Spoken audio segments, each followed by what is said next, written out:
जय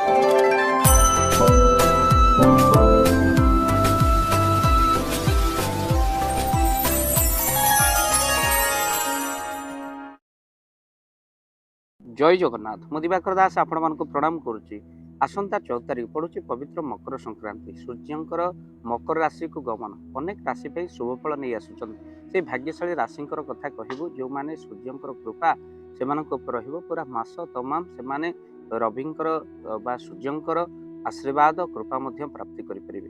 तो से भाग्यशाली राशि जहां ऊपर सूर्यंकर कृपा रहिबो प्रथम राशि होची मेष राशि। मेष राशि व्यक्ति विशेष मानक ऊपर सूर्यंकर अहेतुक कृपा रहिबो से करुवा कार्य सफलता प्राप्ति करेंगे। स्वास्थ्य सूर्यंक कृपार बहुत भल रहिबो। ता सहित विद्यार्थी माने मध्य विद्यार सफलता प्राप्ति करेंगे। धन प्राप्तिर जोग मध्य रही ता सहित से कौन करेंगे ना आर्थिक स्थिति मजबूत से किसी दान पुण्य से करेंगे। तेणु मेष राशि व्यक्ति विशेष मानकर बहु सफल से प्राप्ति करेंगे। द्वितीय राशि हूँ बिछा राशि। सूर्यंकर सुंदर प्रभाव शुभफल से प्राप्ति करेंगे। आ बिछा राशि व्यक्ति विशेष मानकर निश्चित बहुत कार्य उन्नति हे निजर लोक शत्रु हे तो से जगी रखी चलिए। स्वास्थ्य बहुत भल रहा। लव लाइफ टेंशन दूर हम। भाग्य आपंकर बहुत उज्जवल रही तो से क्यारियर सेटेल हो सूर्य आशीर्वाद आपण स्वास्थ्य सहित आप परिवार शांति निश्चित फेरी पाइबे। तो ये हूँ बिछा राशि व्यक्ति विशेष मानकर कथा जो मानक सूर्यंकर अहेतुक कृपा रही। राशि हूँ सिंह राशि। सिंह राशि व्यक्ति विशेष मान से बहुत शुभफल प्राप्ति करेंगे। कहीं सिंह इष्ट होती स्वामी होती राशि स्वामी होती स्वयं सूर्य देवता। तेणु सूर्यंकर भल प्रभाव रही निश्चिंत भाव में स्वास्थ्य बहुत भल रही। क्यारियर विवाहर जोग बनूची से केवल नुहे सूर्यंकर कृपारू रवि महाग्रह कृपारू से बहु उन्नति मास भितर हो पार। तापर राशि हूँ आप जानते मकर राशि जेहेतु गमन कर मकर बहुत सफल प्राप्ति करेंगे। मकर राशि व्यक्ति विशेष मान से बहुत टेंशन दूर हो सहित से आर्थिक स्थिति मजबूत हो। राशि हूँ मीन राशि।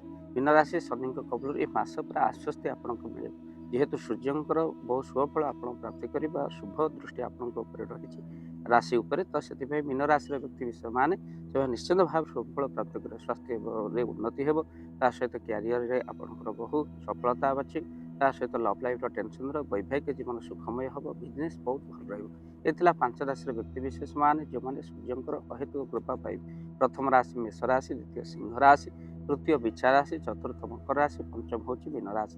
सूर्यंकर सीधा सड़क शुभ प्रभाव ये राशि मान पूरा आपणकर मास तब मकर राशि ठू माने मकर को जेहेतु सूर्यंकर गमन रहिबो तेणु निश्चित भाव में आपण पुणी कुंभ संक्रांति पर्यंत आपंकर बहुत भल रहा।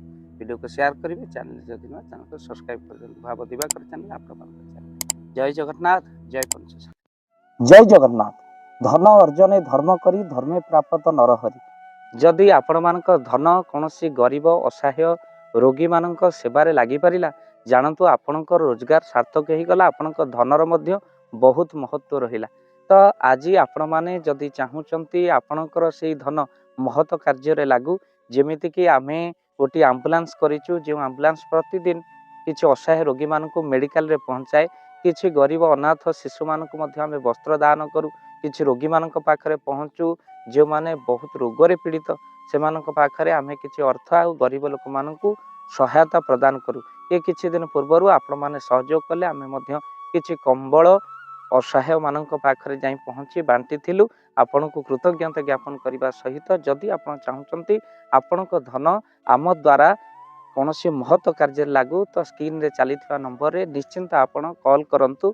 आपण विवाह वार्षिक आपण पिलामानक जन्म श्राद्ध रे जदि आपण दान करने को चाहते आपण पुओ नाम झील नाम स्त्री नाम निश्चिंत भाव में आपण दान करें। स्क्रीन रे चली नंबर आपण कॉल करंतु। आमे दबू आपण को फोन पे नंबर जो फोन पे नंबर रे आपणकर दान पहुँची पार। निश्चिंत भाव में आपणकर दान क्यों कार्य लगुच तार मध्य वीडियो करी भाव दिवाकर चैनल रे आमे निश्चिंत भाव में पकेबू। आपण देखिए निश्चिंत खुशी हे। तो आपण पुओ झील विवाह वार्षिक जन्मदिन में जदि आप चाहते आपणकर दान महत्व कार्य लागू तो से शुभ दिन मानक आप कॉल करी आमको फोन पे नंबर मागी पारे। आम्भे माने आपको फोन पे नंबर दबू जो नंबर रे आप सहयोग राशि पठाई पारे। ନିଶ୍ଚିନ୍ତ ଭାବରେ ଆପଣଙ୍କର ଧନର ସାର୍ଥକତା ହେବ।